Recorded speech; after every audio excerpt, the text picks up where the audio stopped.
Christina Clancy. I'm the author of The Second Home, and I sure wish that we were meeting in person this summer, but I also am so happy that we can be healthy and safe. So it's always nice to meet book lovers wherever you are. I am a writer based in Madison, Wisconsin, so driving distance to Harbor Springs. I have 2 kids and a husband, and I used to be a professor at Beloit College. I taught English and creative writing there, but now I'm a full-time writer, which is good because I was able to actually just finish my second book last year. I had a 2-book contract, so there was no way I could squeeze in teaching and writing at the same time. I was so excited for Harbor Springs because my friend Julia Claiborne Johnson, who wrote Be Frank with Me, told me all about it. And then Rebecca Makkai, who wrote The Great Believers, echoed that sentiment. She said it was one of the best literary conferences she's been to. And my aunt and uncle and my cousins live in Kalamazoo, Michigan, and they go to Harbor Springs, and they were so excited that I was going to be there. And then it turned out I had a million friends who were going to be in that area.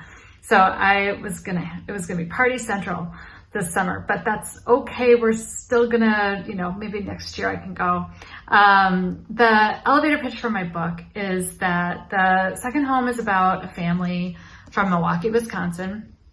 They are very middle class. The parents are the mom used to be a Peace Corps worker. The dad's kind of a former hippie history teacher.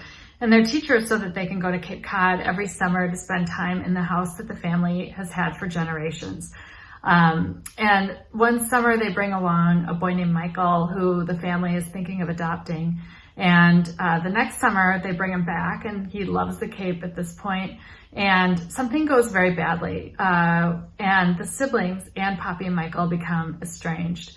15 years later, the parents have died, and they have to figure out what to do with the house, which is always hard with second homes, but especially hard when you have all these other extenuating circumstances with this family.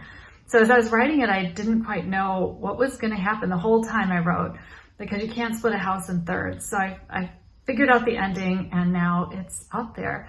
So I'd love for you to read it. I am influenced by a lot of writers that tend to be writers about suburbia, because my PhD specialty is in suburban literature. So I love John Cheever and Sloan Wilson and John Updike and all those guys. But I also am really influenced by Toni Morrison, who I love. I also really love Arundhati Roy. I love The God of Small Things when I read that. I liked how she was playing around with language. I love William Faulkner. One of my favorite books I read in the last few years was All My Puny Sorrows by Miriam Teves. And if I could write a book like that, that would be my dream. And I also love Housekeeping by Marilyn Robinson. So I could go on. And I'm just a freak about short stories. So just about any short story you throw in front of me, I adore.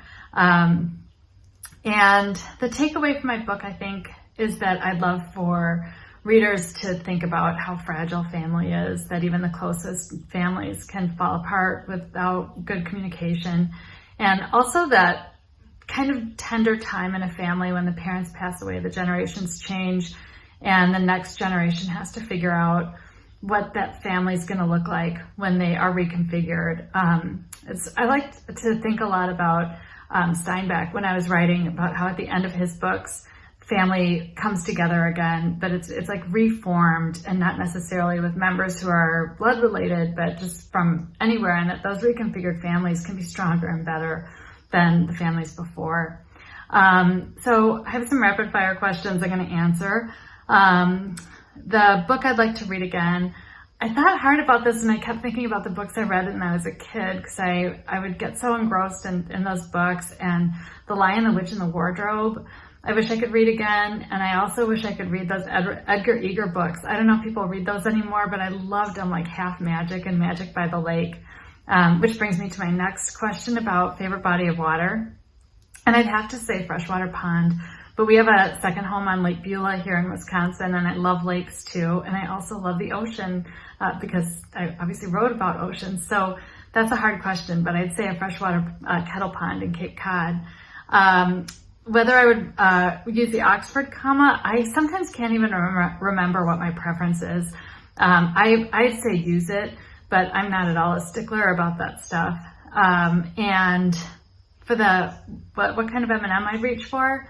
I definitely reach for the peanut M&Ms, but I'm a migraine brain. I get headaches, and especially from Mars candies. I don't know why, but milk chocolate, dark chocolate I'm fine with, but milk chocolate will give me a headache. So I'm not a big M&M eater, even though I love them.